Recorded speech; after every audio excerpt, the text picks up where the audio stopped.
The last video, sit down, share my thoughts kind of video, share what's keeping me consistent in the markets at the moment. And I feel like it's beneficial to a lot of traders, like I was saying last time. Today, we're going to be speaking on losses, basically how professional, consistent, profitable traders, their mindset and their ideology on losses compared to the average losing trader. I think this is a good kicker to start with as well, because I just finished trading, got off the market like an hour earlier because I had two losses. And according to my trading plan, 2 trades a day. Am I bummed about these losses? Of course, everyone wants to win as much as they can. Is there anything wrong with these losses? No. Is it part of trading? Yes.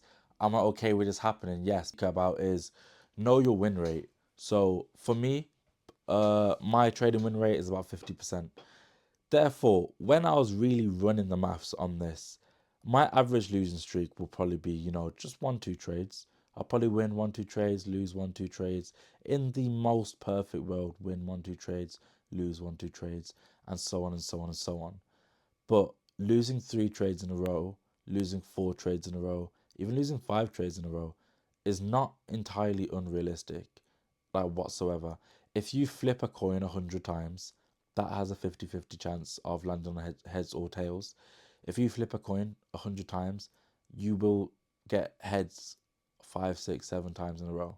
You will get tails 5, 6, 7 times in a row. You might not, you might. Do you know what I'm saying? So, but over the more times you flip it, the more chance of this playing out. The more times you'll get like that streak of 7 times in a row. Super high win rate.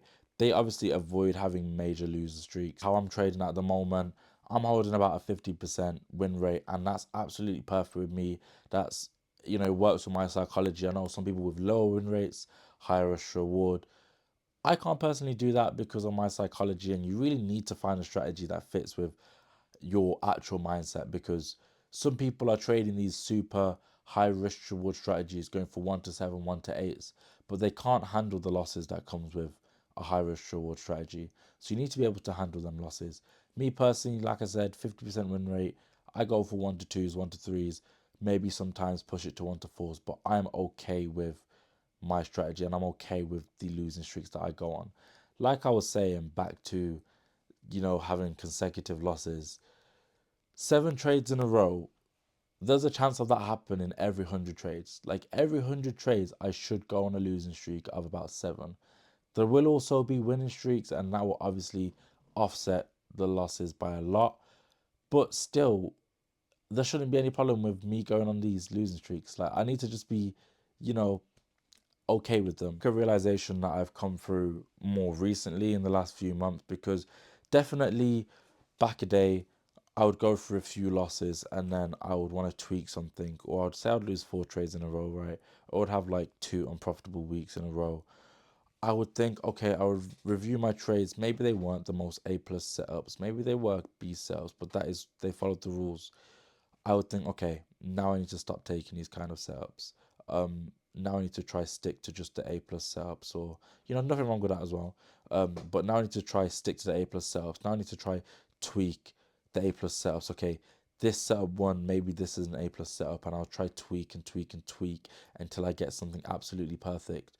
You can't chase perfection in the markets. You will never find perfection. You'll never find a 100% win rate strategy. You kind of just have to be happy with what you got. Is I wouldn't be happy with the win rate that I had. For example, say when I was going for 1 to 1s, I was holding 60-70% win rate.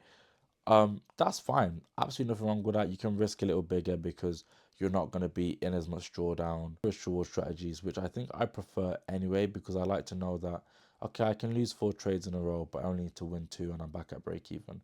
Or if I lose 4, win 4, I'm in profit. I think I prefer that. And the win rate that I had, I would do all this back testing, all this data, and I'd see that okay, it is profitable. Over 100 trades, over 200 trades of backtesting data, the strategy is profitable. It does perform. But I would still have losing months, and I wouldn't be happy with that. I'll be like, okay, I want to try to be consistent every single month. I'll still have losing weeks. I wouldn't be happy with that. I want to be consistent every single week. I was chasing something that was very unreasonable. And I don't know if anyone else can relate to that, but that was just me personally. So what I had to do is just accept except that sometimes I'm gonna have losing months, but my winning months, I will have super big winning months sometimes, and that will offset the losing months. And then I'll have just normal, consistent 5 to 10% months, right? But I'll still have losing months where I'm maybe at break even, or maybe -2%, -3%. I want to have big losing months because of the just the win rate. It's not gonna happen over because I'm taking like so many trades in the month. The chance for that happening is like pretty much 0% of having super big losing months. But I will still have losing months, and I can have big winning months. But that's also rare as well. But that's obviously much more likely. So just really know the data, really know your win percentage, be able to stick to that, be happy with what you got as well. If you have a strategy that's profitable, $100 a week, you can just scale it and scale it and scale it. Don't be trying to switch something, especially if it's working. Don't be trying to switch something because you think that you found better when you have good over here. Because, like they say, by the time you go over there to what you think is better, you realize that that is not better, and good was actually what you should have just stuck with. So that's another thing as well. Another way that I like to think about my losses is view them as business expenses. At the end of the day, trading is a business. You going into a business when you're trying to be a trader, it's, you know, it's a profession, it's a business. All businesses have business expenses, whether that be like, say you own a restaurant, right? You need to buy the food, you need to pay the staff, you need to pay the rent, utilities, things like that. Your losses are your business expenses in the trading game. When you win a trade, it should offset these business expenses, or you should have more winning trades than you do losses or these business expenses. That's basically, you know, one way to view it as well. And last thing I want to say is that once you enter a trade, how much you lose is the only thing you can control. That's the only thing you can control, is how much you lose. You don't know how much you're going to win. You don't know if the trade is going to win. But loss, that's the only thing you can control. You go into that trade, you should know exactly if this trade doesn't go in your direction, how much you're going to lose. Don't necessarily have to think about how much you're going to win, because it might push to your targets. You might want to hold it a little bit longer. Price might tell you something very blatant in your strategy that says you need to get out of this trade right now. It might be break even trade. The only thing you can control is how much you lose if the trade isn't to go into your direction. Does that mean that you cut your losses? Maybe. Does that mean that uh, before you go in, you know, well, before you get into the trade, you should already have the specific contract size, lot size that you're going to use to get into that trade. You shouldn't just be using a random lot size because you're just trying to go big one trade for absolutely no fucking reason.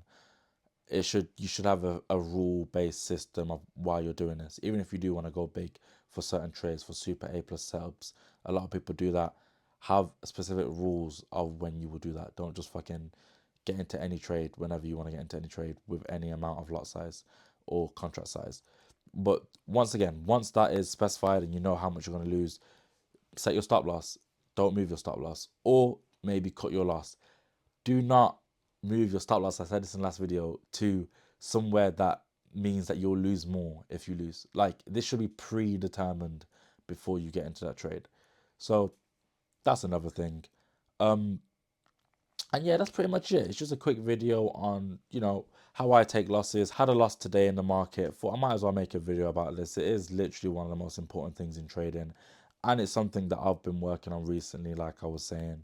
But yeah, I've got loads of other videos as well, live trading videos, other sit down talking videos, one that I posted before this. So make sure to go watch them.